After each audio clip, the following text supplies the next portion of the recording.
It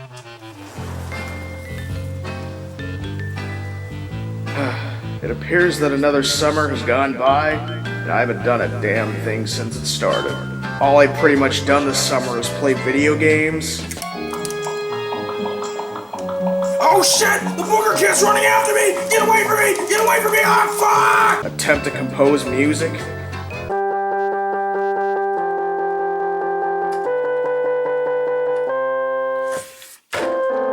And admire my various worldly possessions. Oh, Heather Mason. And as this blazing hot summer comes to a close, oh shit, it's almost winter, which can only mean that I have 2 more terms left at community college. Oh god. And if there was some snowball's chance in hell you were able to listen to my subconscious, fear not, I wasn't alone this summer. In fact, let me introduce you to my 4 best friends right now. Stale tortilla round, quarter, used bathroom tissue, never mind the reason, and slightly smudged shot glass.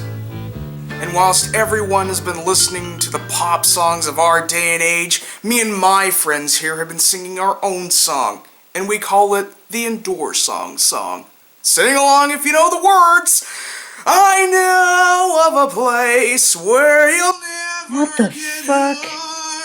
a magical place with magical charms. Indoors, indoors, indoors!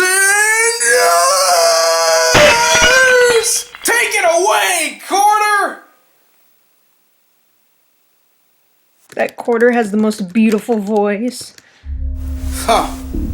Well, that's strange. I sense a disturbance.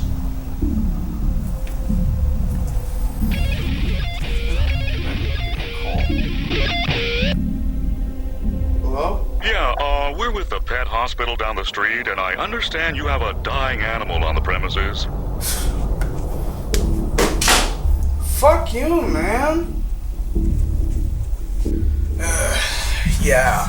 I'm pretty sure you all know what we're gonna be talking about today, as if the title of the video wasn't obvious enough. Yeah, today we're gonna talk about SpongeBob SquarePants.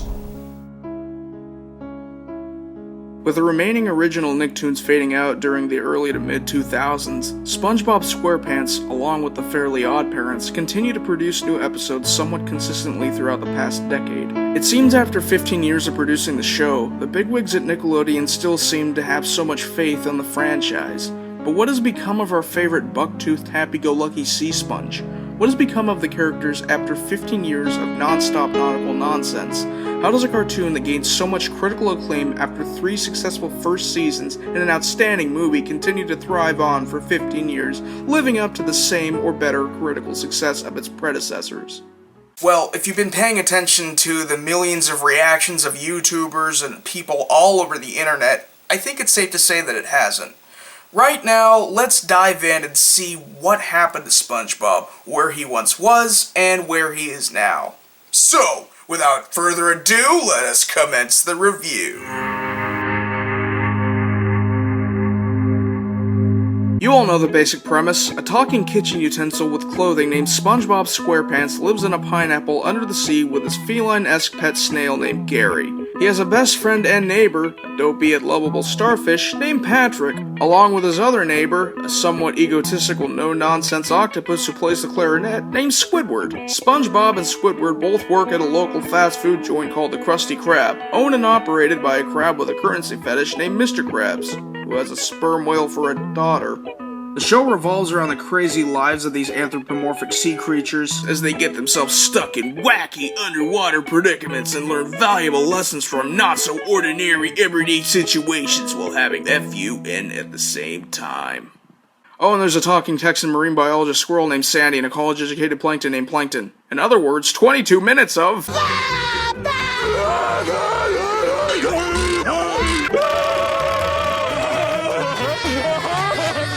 Okay, maybe that's a little over-exaggerated, but you get the point.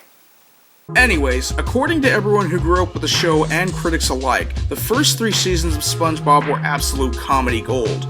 with classic episodes like Band Geeks, I'm with Stupid, The Smoking Peanut, I Had an Accident, and Chocolate with Nuts, among many other episodes. The show broke serious ground in terms of animation, writing, comedy, and quality. Though after the immense popularity with the movie, the executives up in corporate Nickelodeon decided they wanted to keep the TV series going. And going, and going, and going, and going. You get the fucking point! SpongeBob became Nickelodeon's bitch! Look at all the damn merchandise. I mean, you can't even go into your local supermarket without seeing some kind of cheaply made SpongeBob crap. From bendy straws to t-shirts to soda drinking hats to candy to fucking rectal thermometers. You literally can't get away from seeing some kind of object with a price tag with a little bastard's face on it. Not to mention SpongeBob is always conveniently on Nickelodeon every time that I switch over to it. Either that or some shitty Dan Schneider sitcom featuring teenagers getting into wacky situations that have been used over and over again, using hip, young, trendy lingo to connect with the kids. Fucking hashtags, bro! We getting urban with the youth! Oh, that got canceled? Oh, okay. But that doesn't mean he won't come out with another one sometime soon! Mark my words, he will. Anyways, it wasn't until around the middle of the 4th season when the modern episodes severely started to decline in quality. Most of the original writers who worked on the first 3 seasons flew the coop sometime soon after the movie was published. So what did our greedy executive friends at Nickelodeon Studios do? They hired some new ones! Writers that I've never heard of and I'm pretty sure you haven't either. And from season 5 onwards, everything changed drastically. The characters we all knew and loved have become flanderized to the point of complete and utter unlikability. Some of these characters' personalities have been altered to the point where they're completely indistinguishable from who they once were. It's almost as if the executives gave the new gen writers a brief synopsis of the series, individually smacked them all upside the head, and told them to write whatever mundane scenario popped into their brains. You know, maybe I'm being a bit too harsh on this whole SpongeBob thing. I mean, how many bad episodes could there be? It's not so much. So?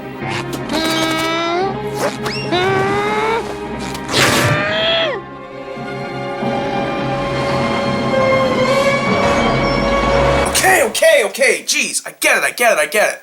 Okay, after countless hours watching terrible SpongeBob episodes, you lose a slight grip on your morality. I swear, I've lost so many brain cells because of this, and that's not because of the alcoholism that comes with it. No. But I digress. Enough chit-chat, let's analyze. I have chosen 4 characters in this review, each one having severe changes in personality and their roles as characters. And with each character, I chose 3 episodes to help back up my thoughts and opinions. With none of them in any particular order, I'm going to start out with Mr. Eugene H. Krabs.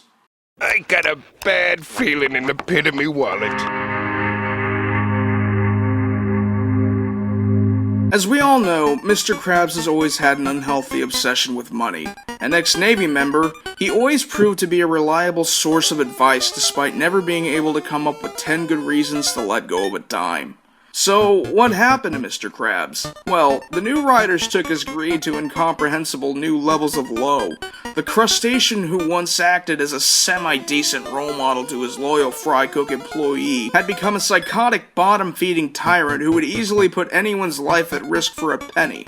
Hell, in one episode he literally stalked someone because they found a penny on the ground. Which brings us to our first episode in question, Penny Foolish. The episode begins with Mr. Krabs at a checkout stand at the supermarket. Price check on industrial size Econo pack of raw fiber. Yeah, it goes in like steel wool, but comes out like an angel from heaven. Oh, a poop joke. Fan-fucking-tastic. After a few more cheap jokes, Mr. Krabs notices SpongeBob outside picking up what looks like a penny.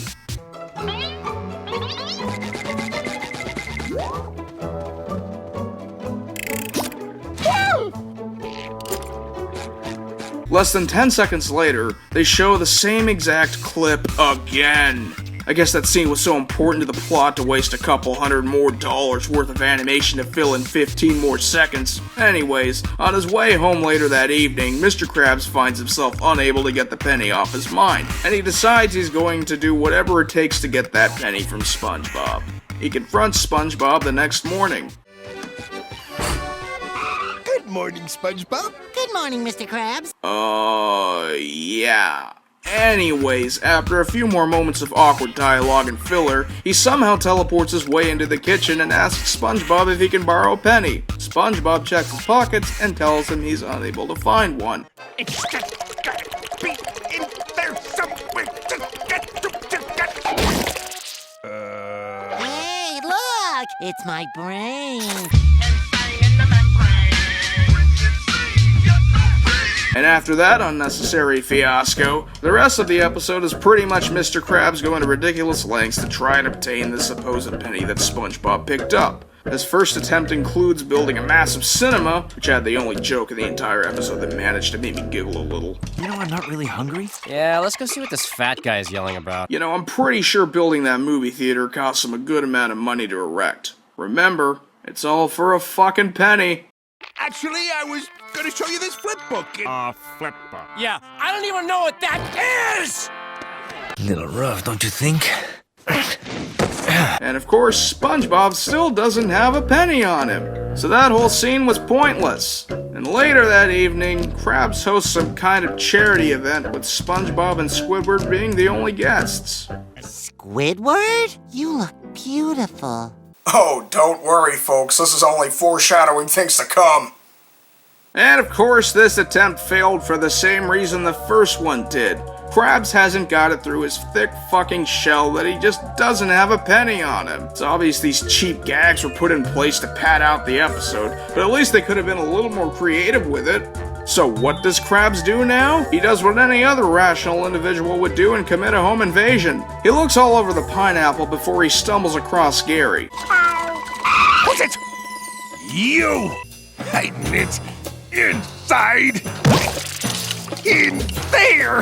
If you think this is a little inhumane, just wait till the next episode. SpongeBob walks in and discovers Mr. Krabs with his claw in Gary's shell. What is this metal detector doing on the floor? These should only be stored on special racks. Yeah. It's at this point where he finally admits to SpongeBob, who has been blissfully unaware of Mr. Krabs' psychotic behavior throughout the entire episode, that he saw him pick up a penny and that he's been obsessing over it for the past few days. And just as SpongeBob forgives him, It wasn't? No, that was just a dried up piece of gum for my collection. all that build up for a gum wad. How unpredictable. Oh wait, it gets better. There was no penny after all. Well, I'll be going now. You can keep the metal detector, SpongeBob. See ya! Hey, this isn't gum at all.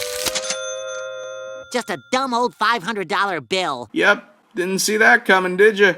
And the episode ends with Mr. Krabs for some reason digging up SpongeBob and Squidward's yard. Makes you wonder how much he really trusts his most valued employees.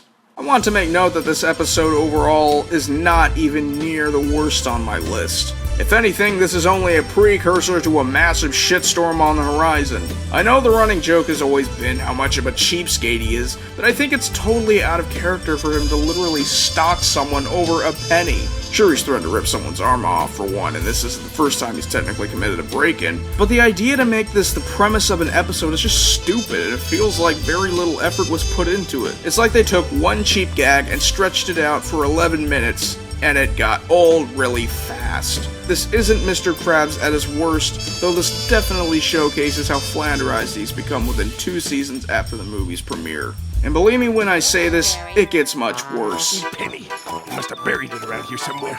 I just have to keep digging. Now before I proceed with the next portion of the video, I feel there's something I must address. According to the SpongeBob Wikia and from Hillenburg himself, Mr. Krabs is considered a series antagonist. Despite a few jokes here and there on the topic of Mr. Krabs' various criminal offenses, he's always been somewhat of a role model to SpongeBob.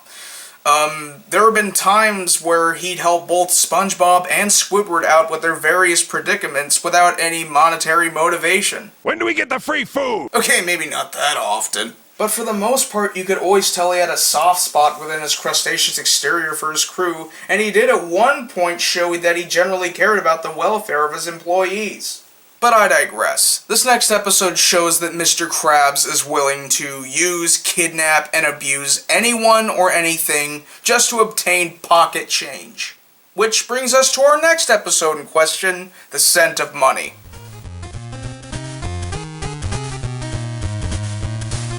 The episode opens up with SpongeBob taking Gary on a walk. Oh, sorry, Gare. I thought you were done. The two of them find Mr. Krabs sitting in his car. What are you doing out here? Oh, you know, unwinding, enjoying the free parking. Get it? He likes conserving money! Anyways, SpongeBob tells Mr. Krabs that for some reason, Gary has been attracting loose change, which instantly gets Eugene's attention.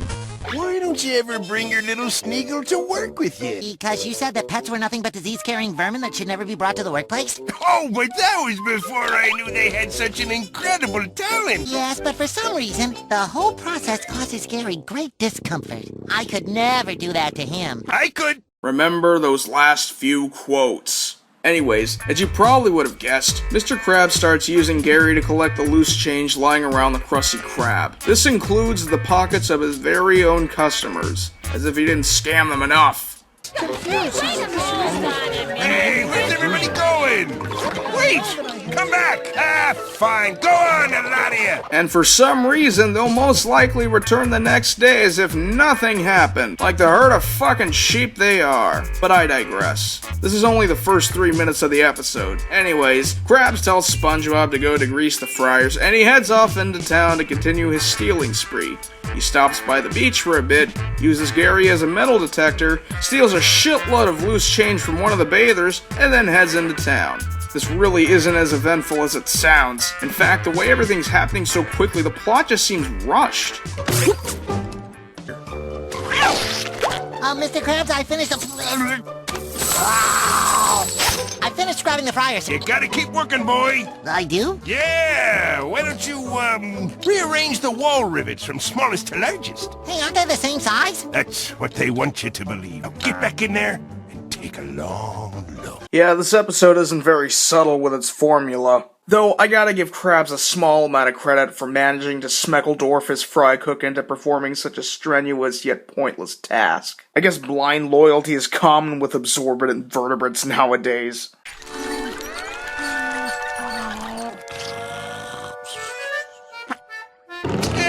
Hey, we ain't got time for that. There's a laundromat that needs to be cleaned out. And here's my main problem with this episode. Krabs knows that Gary is suffering, and he continuously tortures the little mollusk way past the line of domestic animal abuse. In almost every episode I've seen Krabs being portrayed as an antagonist, I've never seen him depict this abrasive and cruel. Well, not counting the episode after this one. Though, it all just doesn't work because of the amount of time he is suffering and how realistic it seems. Hell, the fat bastard doesn't even know Gary's name. Don't worry about Jerry here. You okay, Barry? Don't worry about Terry. Why don't you ever bring your little Sneagle to work with you? And he keeps SpongeBob distracted. Whenever he confronts him about giving him back, Krabs instantly gives him quote-unquote jobs to keep him busy. And SpongeBob is virtually blind from his pet's predicament. If you don't get moving, I'm gonna... You're gonna do what, sir? I was gonna give him a snaily treat. See? Oh, okay. Bye, little pal. Oh, he's in good claws. Seriously, is this supposed to be funny? Yeah, this new reoccurring trait of SpongeBob's childlike insensibility will be mentioned many more times as we progress. Anyways, Krabs and Gary make their way towards yonder laundromat to do you-know-what, and to set up a quick way for the writers to saddle up this anal evacuation of an episode. Also to briefly reintroduce a character which we haven't seen since one episode in Season 3, because fuck it, it's nostalgia. Anyways, Anyways, Krabs literally bumps into an arcade, and I'm just gonna leave everything up to your imagination for a bit. Meanwhile, SpongeBob finishes painting the Krusty Krab and leaves to scout out his skinflint boss to see if he has any more quote-unquote jobs. Near the end of this when I get home. Pardon me, sir. You haven't seen a crab walking around with a snail, have you? Say, are you in with those thieving criminals too? Thief, Mama? The fat one used his sneagle to swipe my coins from me. His sneagle? Stick one right on his... SpongeBob finally awakens from his obliviousness and pursues his dick bag of a boss. Now, what could Mr. Krabs be doing at an arcade like this? If you predicted he disguises himself as a pregnant lady with Gary underneath his dress, then you are correct. 10 points to Gryffindor. You feeling the coin vibes?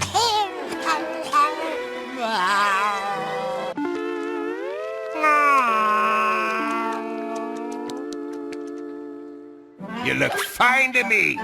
Quit being such a baby and start making me some money. Go choke on a railroad spike, you inferior arthropod. Krabs walks out of the bathroom and immediately begins jizzing himself at the side of all the coin buckets. As Krabs attempts to commit his biggest heist yet, SpongeBob finally interferes and gives him the well-deserved biz. Don't you have work you should be doing? Oh, that's rich! Why, you little yellow... Well, I never... You never what? Learn to use decent language? Oh, snap! That was oddly less satisfying than expected. Anyways, summoned by the laws of physics, all the coins in the arcade become attracted to Gary's shell, and a massive tidal wave of coins come toppling over Mr. Krabs. Mr. Krabs ends up in a full body cast, and all the money he stole is used to pay for his hospital bill. Gee, isn't karma an asshole? Oh, and you'll never guess what was making Gary so sick. I think this might have had something to do with it. Hey, my mermaid man and barnacle boy fridge magnet! Yes, it appears that your pet swallowed it. That's some M. Night Shyamalan shit right there. You would think there'd be some kind of payoff at the end of this atrocity. Being demolished by the very obsession he sought brought little to no satisfaction from the way he treated Gary. The fact that he was never truly punished in the end for his crime is what really irked me the most. At this point, I fail to see any redeeming qualities from this character because of this episode alone. This episode just shows that Krabs no longer has a nickel to give about the very people that he supposedly cared about. If it wasn't for this next episode, I feel as if I would have nothing left to say about this disgusting creature.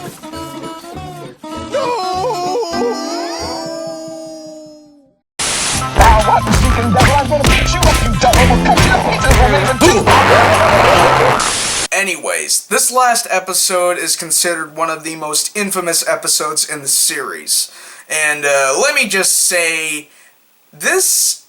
I don't even know where to really begin with this. I mean, out of everything we've seen this crustaceous pile of seafloor fecal dandruff commit, out of every fucking thing this... I can't even think of any forced scatological jokes right now. It's that terrible. Just gonna get this over with. One course meal. I realize this episode has already been thoroughly butchered by the YouTube community, most famously by the mysterious Mr. Enter, but I felt that this episode should be mandatory for this list considering the controversy it sparked within the SpongeBob fandom, and I hope I can somehow contribute a few more things to the proverbial table of thought. Strap in, folks. Get ready for a shitload of nitpicking. Anyways, the episode starts with Mr. Krabs sitting in a money bath, as if we've never seen this gag before, when all of a sudden he smells something suspicious. SpongeBob! Say, what are you burning out here, boy?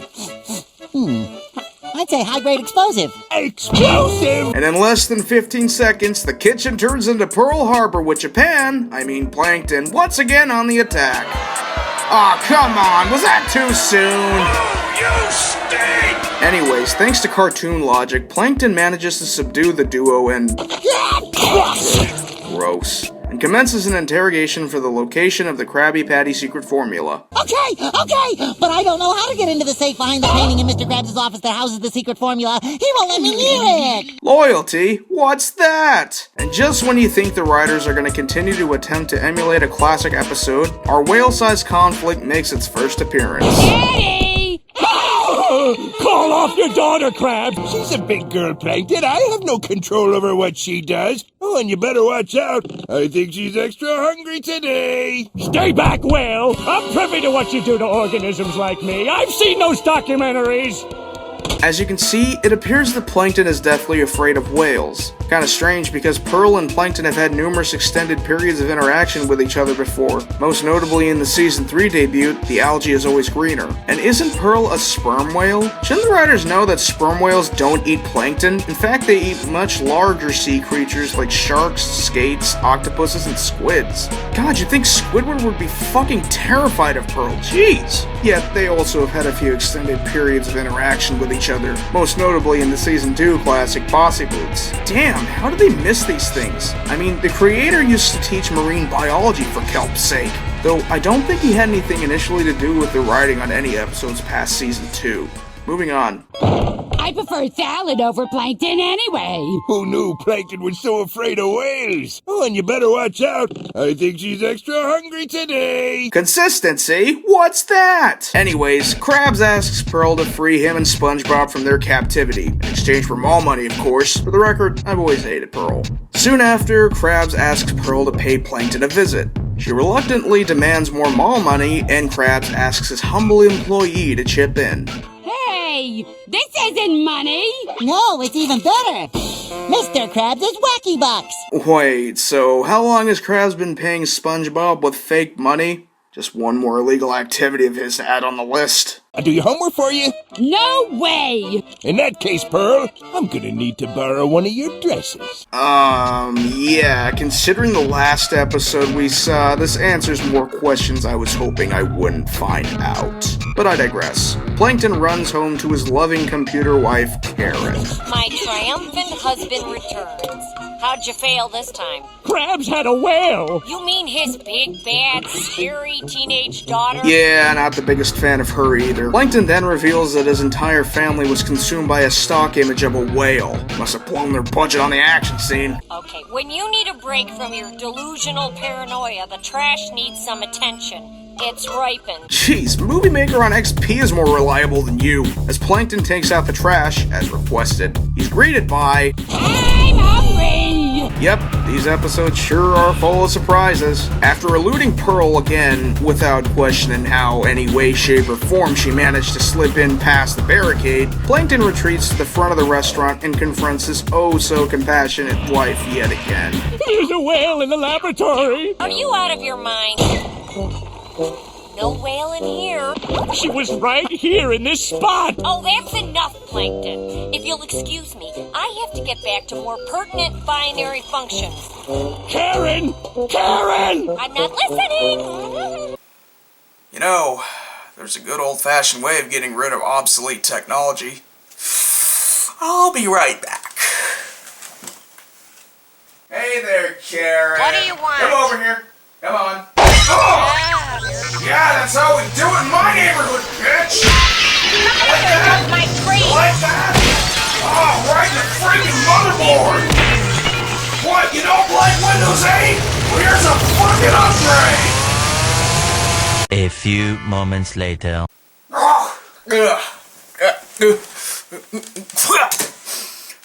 Yeah, ripped out her AV cables.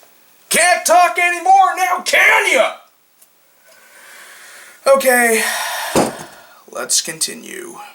And as it turns out, Pearl ends up harassing Plankton for 16 days straight, and he's reduced to this. Yes, I can hear you. Can you bring it up? I can't risk stepping into the light. The whale might see me.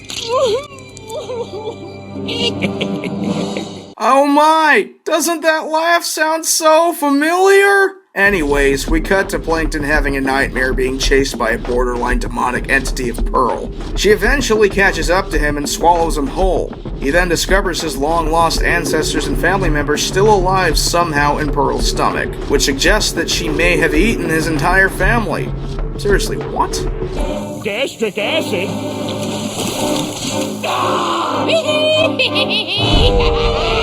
Ow! You can actually hear the sizzling of acid burning his exterior and his screams of agony within her stomach. It literally brings chills down my spine as I watch this. And as Plankton wakes up and proclaims he can't take it anymore, it's revealed that Mr. Krabs has been behind everything. Yeah, it wasn't too fucking hard to figure out. It then cuts to the next morning with SpongeBob mopping up the floor when he hears Plankton moping outside. And this is where everything goes downhill faster than a jackrabbit on a hot greasy griddle.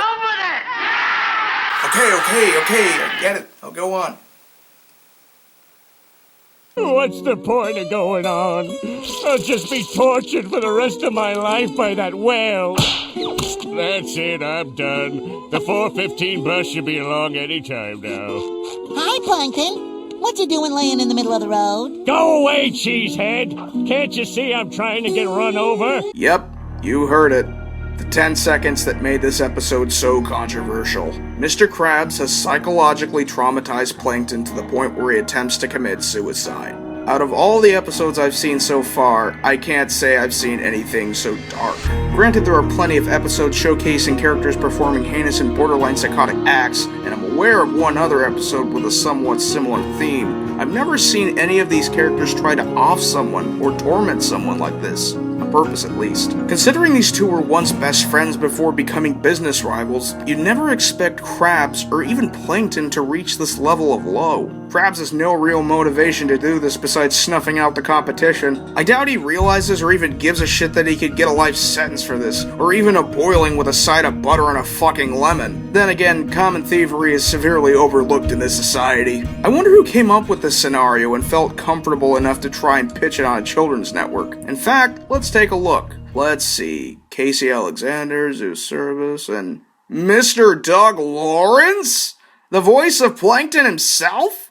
What the actual fuck? You co-wrote a good portion of the first 2 seasons. You helped gave us classics such as Life of Crime, Suds, I'm Your Biggest Fanatic, and Tea at the fucking Tree Dome. For God's sake, you've been around since day one. Why did you think this would have been acceptable on a kid's show? A kid's show that you've been working on for more than a decade. Of course, we can't forget the other 2 writers of this 11-minute clusterfuck. Casey and Zeus were actually behind the Scent of Money, as well as many other atrocious post-film episodes. I'll tear more so into these 2 later. In fact, better yet, just step on me as hard as you can. Would you do that for me? I'm sorry, Plankton, but that flies in the face of my good nature. Good nature? Huh, there's another thing I'll be talking out throughout the video series. Spoiler alert, that good nature is long gone. Go on back to the Krusty Krab and enjoy yourself. Okay. Desensitized much? Anyways, SpongeBob makes his way into Krabs' office to inform him of Plankton's suicidal tendencies. Sorry to interrupt your gloating, sir. I just thought it would be pertinent for you to know that Plankton's laying in the street. Forlorn. Really? He's a mess! Either murdering single-celled organisms and common thievery is perfectly acceptable in Bikini Bottom, or this son of a bitch has no conscience whatsoever. I'm going with the latter option. Mr. Krabs, I know you and Plankton are sworn enemies and all, but putting on a dress to frighten him? Isn't that taking it a little too far? Your naivety is astounding. Need I remind you of the fact that you disclosed the location of me safe, where I keep the secret formula? This doesn't justify anything because the location of the secret formula was usually behind the vault in his office anyway, and Plankton has been in that vault and has known the location of that vault for a long time. This was shoehorned in there to put the resolution on SpongeBob's back, who's been completely aware of what Krabs been up to since the second he hatched the idea. If these actions are illegal in this universe, wouldn't that mean SpongeBob would join Krabs in the Pokey for assisting or enabling murder/suicide? Just a thought. Anyway, SpongeBob goes and informs Plankton that Krabs has been pranking him the whole time. All meaning has left my life ever since I've been plagued by that blasted whale. It's okay. That was Mr. Krabs in a whale suit that you've been scared of. You mean this entire time it's been Krabs masquerading as a whale? Why, the conniving bottom feeder! Not my choice of words, but whatever keeps the censors at bay. He also tells Plankton Krabs' biggest fear. It's at this point where you'd think Plankton would finally get his much-deserved revenge, right? We'll see. Plankton confronts Krabs outside of his office and exposes his facade. The jig is up, Krabs! I know all about the suit. And Your secret fear. What are you talking about? See for yourself. Enjoy the show. SpongeBob, make Sponge out of No! Make it stop!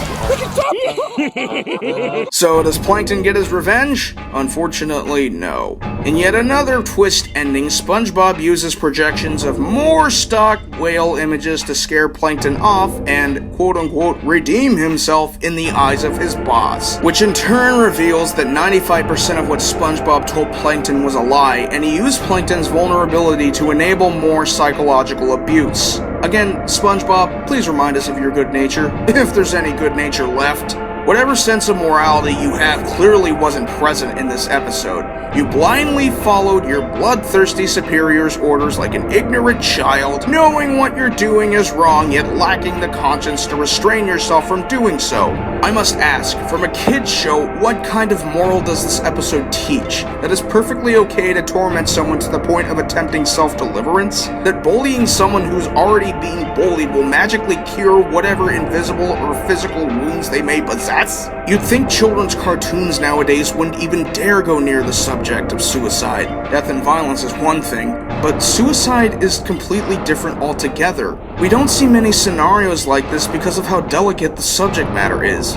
Death is something we all can relate to, considering the fact that we all will die someday, but the idea of suicide isn't, considering not everyone goes through those kind of thoughts or actions. Not everyone understands the complexity of the concept, nor do those who have never had suicidal tendencies understand what those who do are going through. Depression is very similar in that sense. Every case of depression is different, and is just as hard to understand unless you have it. The fact is, suicide is a permanent solution to a temporary problem, and if you're going to write a story, or in this case a cartoon episode, depicting suicide or using it as a theme, you have to handle it delicately and know exactly what you're doing with the plot. In fact, the subject of suicide shouldn't be in a kid's show no matter how cartoony it's depicted. It's just too dark. To say it's somewhat short and sweet, One Course Meal is one of the worst SpongeBob episodes I've seen out of all 9 seasons thus far. If this episode was 11 minutes longer, heaven forbid, then how would things play out? Clearly Plankton wasn't cured of his fear of whales in the end. If anything, seeing a flock of whales would most likely make matters much worse. The conflict was never truly resolved, and the ending leaves a very bitter taste in your mouth. All the characters are utterly and almost equally unlikable. SpongeBob was as disposable as a styrofoam cup full of albatross feces in a landfill of rotting horse anuses. Karen was as much of a nagging bitch as she's always been. Pearl was nothing but a useless plot device, and the writers obviously didn't do any research whatsoever on her species. And of course, Mr. Krabs was absolutely abysmal, scarring his ex-best friend and business rival for life.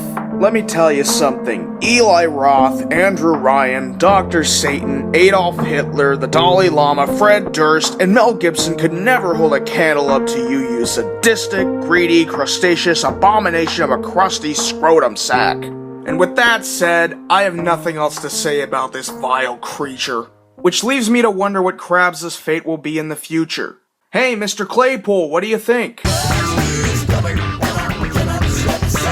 Well said, you magnificent bastard. You can always count on Les Claypool to tell it like it is. Well, you redeemed yourself, boy. Okay, you really are creeping me out now. Well, that's 1 down and 3 more to go. Can you guess which character's next on the proverbial chopping block? I'll give you a hint. It ain't the kind of porn I like watching. When will the next video be up? I don't know. But all I do know is I'm taking an awful lot of this to make it through this series. And with that said, cheers.